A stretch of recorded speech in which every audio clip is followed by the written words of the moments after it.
की बिंदी चैनल में आप सभी का स्वागत है। तो दोस्तों, आज के इस वीडियो में हम बात करेंगे बीपीएससी शिक्षक भर्ती के बारे में। तो यहाँ आपको जानकारी दे दूं कि बीपीएससी टीआरई 3 में कक्षा 1 से 5 और 6 से 8 का रिजल्ट जारी हो चुका है।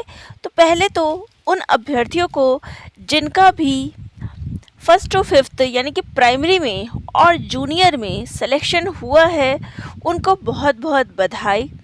इसके बाद जो आगे बात होती है, सफल अभ्यर्थियों को अब आगे क्या करना है, आगे का प्रोसेस क्या है।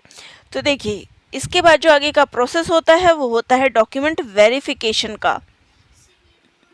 तो अब डॉक्यूमेंट वेरिफिकेशन की, अब जैसे कि डॉक्यूमेंट वेरिफिकेशन आप सभी को करना है, इसके लिए क्या क्या डॉक्यूमेंट्स आप वहाँ लेकर जाएंगे और जब तक इसका लेटर जारी होगा आप सभी इन सारे डॉक्यूमेंट्स को अपने पास अरेंज कर लें। एक भी डॉक्यूमेंट्स अगर नहीं है या कुछ है तो उस पर प्रॉब्लम नहीं आनी चाहिए, तो इसलिए पहले से चीज़ें अपने पास कलेक्ट करके रख लें। तो क्या क्या चीज़ें आपके पास होनी चाहिए, तो देखिए, सबसे पहले आपके पास 10वीं का अंक पत्र यानी कि जो उसकी मार्कशीट है वो होनी चाहिए। फिर 10वीं का मूल प्रमाण पत्र यानी कि सर्टिफिकेट होना चाहिए। फिर 12वीं का मार्कशीट होना चाहिए, अंक पत्र यानी, और 12वीं का मूल प्रमाण पत्र यानी सर्टिफिकेट। इसके बाद स्नातक का अंक पत्र यानी कि स्नातक ग्रेजुएशन बीए की जो है आपके पास, बीए बीएससी बीकॉम जो भी कर रखा है आपने, उसका आपका अंक पत्र यानी मार्कशीट होना चाहिए।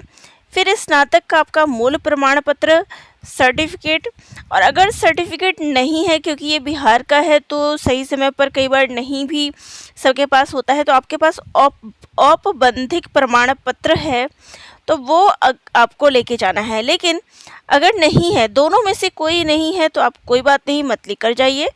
फिर बात करते हैं कि स्नातकोत्तर अंक पत्र, यानी अगर आपने पीजी के लिए अप्लाई किया है, पीजीटी के लिए, तो आपको स्नातकोत्तर का भी यानी एमए का भी, मास्टर्स का भी अंक पत्र और मूल प्रमाण पत्र जो है लेकर जाना है। ठीक है, जो पीजीटी वाले हैं ना, उनके लिए ये स्नातकोत्तर वाला जो है ना वो लेके जाना है। बाकी ग्रेजुएशन तक का तो आप सभी लेकर जाएंगे।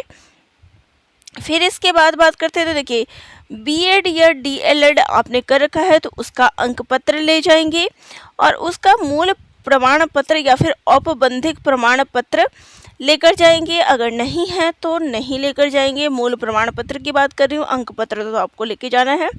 इसके अलावा जाति प्रमाण पत्र, जो भी आरक्षित कैंडिडेट है, रिजर्व कैंडिडेट है, यह जनरल की बात नहीं हो रही है, उसके अलावा जो अनारक्षित आरक्षित जो होते हैं रिजर्व कैटेगरी के, एससी एसटी ओबीसी, ये सब जो है अपना जाति प्रमाण पत्र ले जाएंगे। इसके अलावा आवासीय प्रमाण पत्र जो है वो आपको ले जाना है।